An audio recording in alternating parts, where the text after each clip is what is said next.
கர்த்தருடைய பரிசுத்த நாமத்திற்கு ஸ்தோத்திரம். இன்றைய நாளின் தியானத்திற்கென்று தெரிந்து கொள்ளப்பட்ட வேத வசனம் செப்பனியா தீர்க்கதரிசியின் புத்தகம் 1 அதிகாரம் 14 வசனம். செப்பனியா 1:14. கர்த்தருடைய பெரிய நாள் சமீபித்திருக்கிறது. அது கிட்டிச் சேர்ந்து மிகவும் தீவிரித்து வருகிறது. கர்த்தருடைய நாள் என்கிற சத்தத்துக்கு பராக்கிரமசாலி முதலாய் அங்கே மனங்கசந்து அலறுவான். ஆமென். இன்றைய தியான வசனம் கர்த்தருடைய பெரிய நாளை குறித்து அறிவிப்பதோடு குற்றமுள்ளவர்களுக்கு நீதியையும் விசாரிப்பையும் தரும் நாளாக விளக்கப்படுகிறது.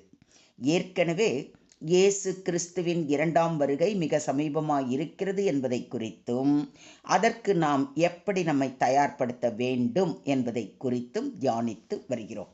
இந்த டிசம்பர் மாதம் இயேசு கிறிஸ்துவின் பிறப்பின் நற்செய்தியை அறிவிக்கும் மாதம் மட்டுமல்ல, அவருடைய 2ஆம் வருகையை குறித்து எச்சரிக்க வேண்டிய மாதமும் என்பதை குறித்தும் ஏற்கனவே பார்த்தோம்.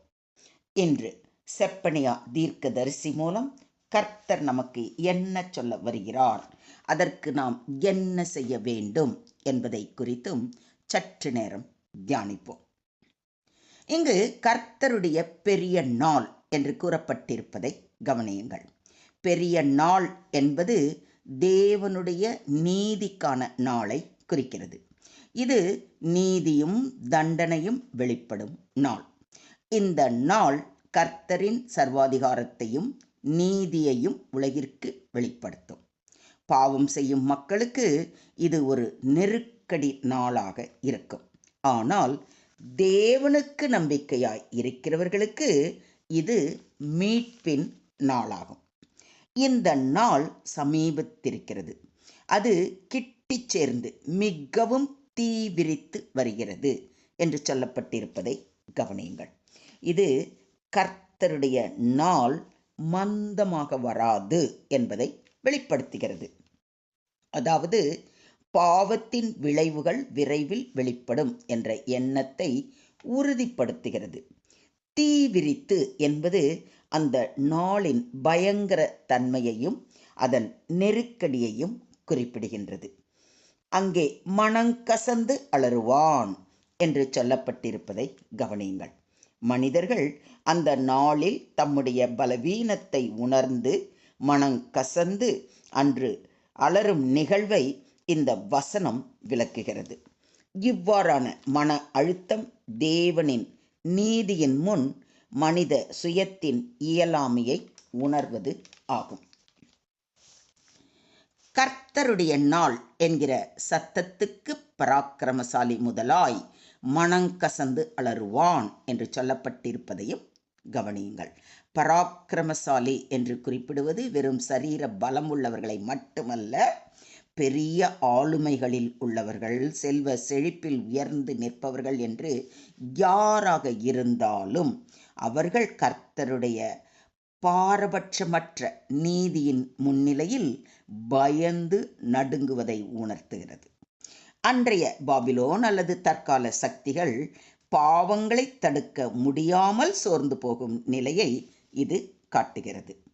கர்த்தரின் நாள் என்பது நம் செயல்களுக்கான ஏற்ற தீர்ப்பு நாளாகும். அதற்கு முன்பாக நாம் மனம் திரும்பி தேவனின் இரக்கத்திற்குள் நம்மை வைக்க வேண்டும் என்பதற்காகவே இன்றைய தியான வசனம் மூலம் தேவன் நம்மோடு பேசுகிறார். கர்த்தருடைய நாள் ஒளிமிக்க நாள் அன்று, இருள் சூழ்ந்த நாளாகத்தான் இருக்கும். அந்த நாள் சிங்கத்திடமிருந்து தப்பி ஓடிய ஒருவனை கரடி ஒன்று எதிர்கொண்டார் போலும், அவன் தப்பியோடி வீட்டிற்குள் நுழைந்து சுவரில் கை வைத்து சாய்ந்தபோது பாம்பு ஒன்று கடித்தார் போலும் இருக்கும் என்று ஆமோஸ் தீர்க்கதரிசி கூறுவதை ஆமோஸ் தீர்க்கதரிசியின் புத்தகம் 5ஆம் அதிகாரத்தில் வாசிக்கிறோம். உங்கள் ஆண்டவர் இன்ன நாழிகையிலே வருவார் என்று நீங்கள் அறியாதிருக்கிறபடியினால் விழித்திருங்கள் என்று நம்முடைய ஆண்டவராகிய இயேசு கிறிஸ்து மிக தெளிவாக கூறுவதை மத்தேயு எழுதின நற்செய்தி நூல் 24ஆம் அதிகாரம் 42ஆம் வசனத்தில் வாசிக்கிறோம்.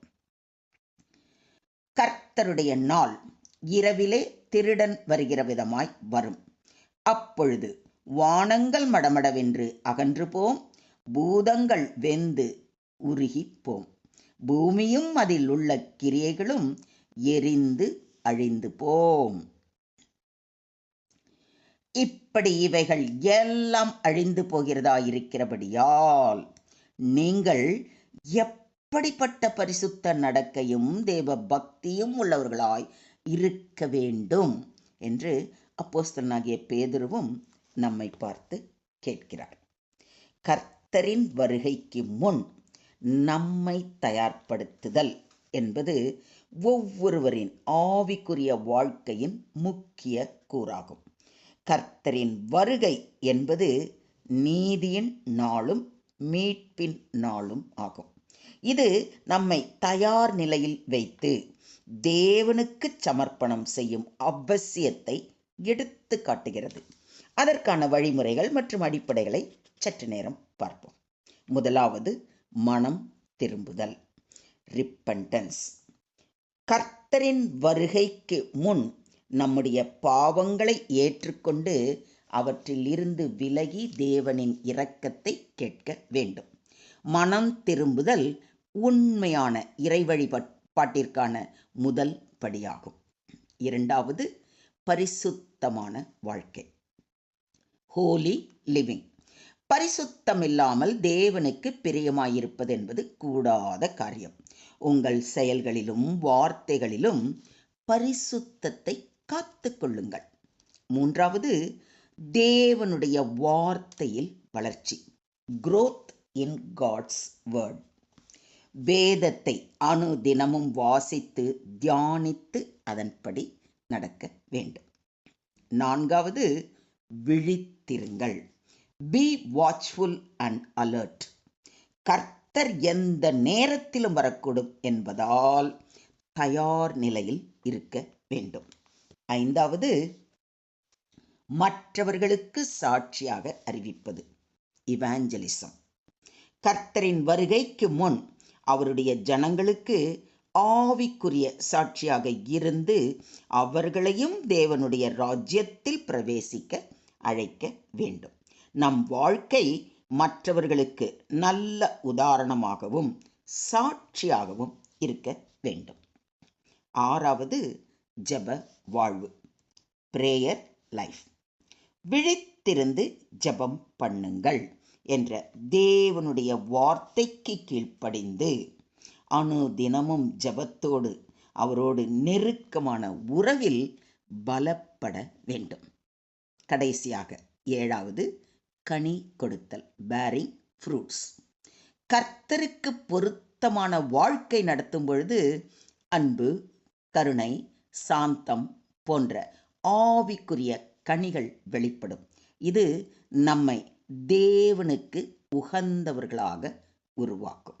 மொத்தத்தில் தேவனுடைய வருகைக்கு காத்திருக்கும் நம் வாழ்வில் மனம் திரும்புதல், பரிசுத்தம், ஜெபம், தேவனுடைய வார்த்தை, சாட்சிய வாழ்க்கை ஆகியவைகள் முக்கியமானவை. இவை தேவனின் நீதியை சந்திக்க நம்மை தயார் நிலையில் வைத்திருக்கும். என்ன ஆயத்தமாவோமா?